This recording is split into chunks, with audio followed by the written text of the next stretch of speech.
This is another quite interesting car. This is a 1936 Cord A10 Westchester.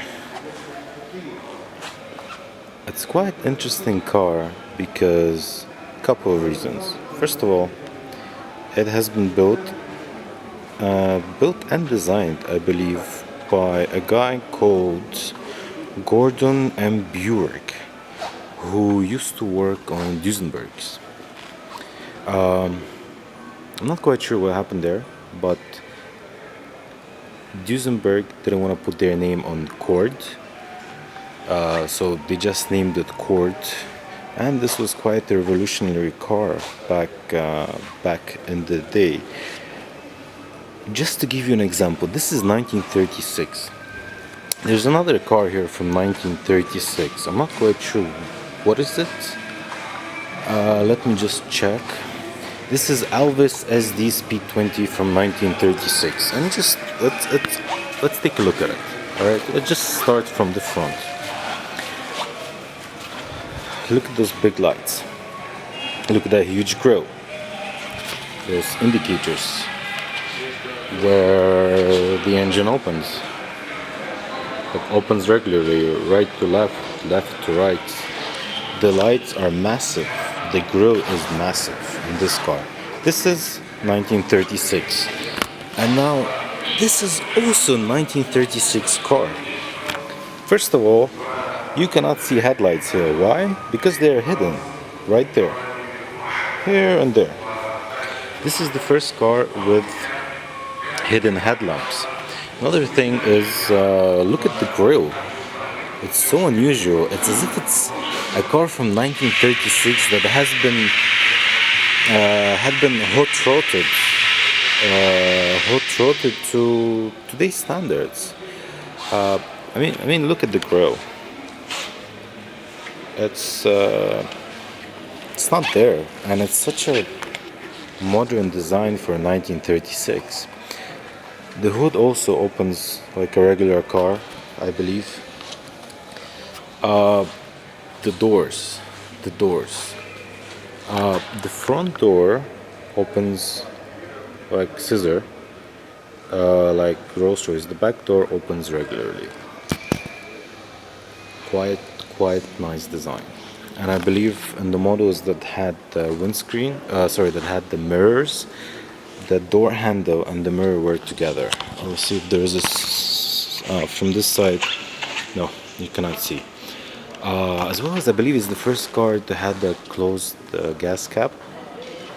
And the way you wind up these, the way you open your headlights is not through electricity that we saw in 80s and 90s, not through hydraulics, but there is actual lever like you have for winding up or down your window. There is one for these headlights, and that's it's quite interesting design. I mean, it's like it's I don't know what happened there. I really don't know a lot about this car. I only know about it from Jay Leno. I found it to be quite interesting, and it's certainly a pleasure to see such a car in this collection, because I'm not sure if they built a lot of them. I don't think they did, and I'm not sure if I'll ever see again, but who knows. I don't think they're that expensive, but they're quite significant. Also, look at the badge. Quite interesting badge. Very small. Try to zoom on it. Had like hearts and arrows. Try seeing that today. Nobody is gonna allow you to do that today. And we continue. I showed you this is 1936 Alpes. This is a silver wraith from 1952.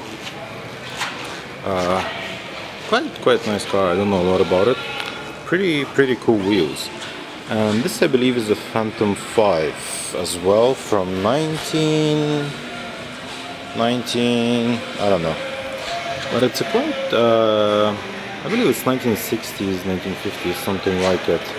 Quite a nice car. I do like it in white more than I like it in black. Quite better looking in white, to be honest. Just look at that huge, humongous grille and Spirit of Ecstasy. Seriously, now when looking at this old Phantom, you can really tell that BMW did a very good job when they acquired and made the new 2003 or 2004 Phantom.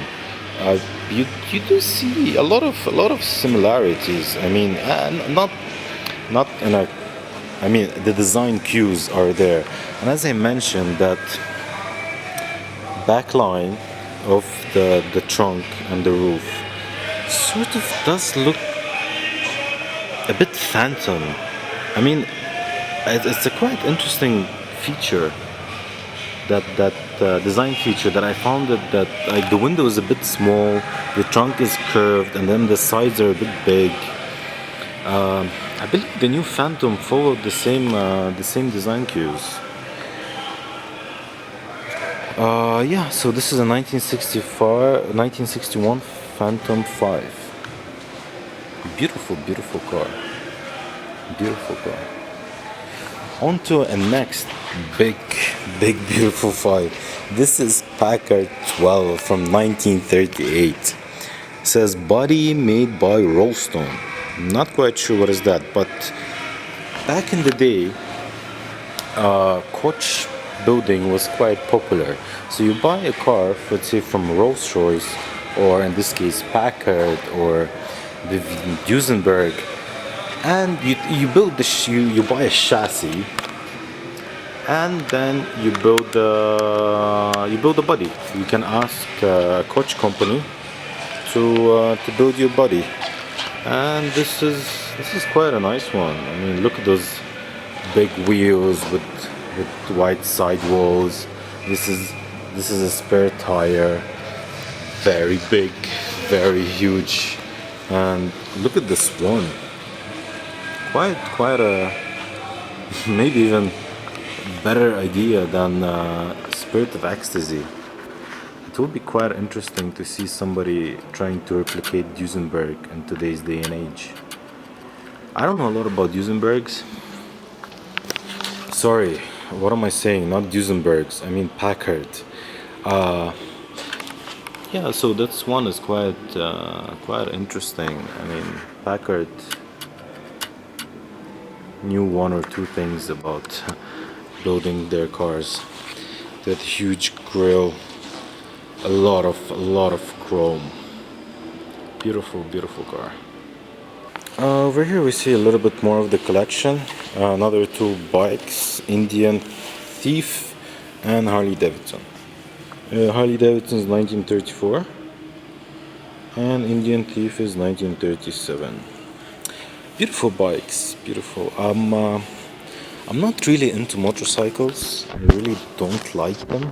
I believe they're very dangerous. But having something like that as engineering marvel looks quite cool. Especially the Indian. I really like the Indian motorcycles.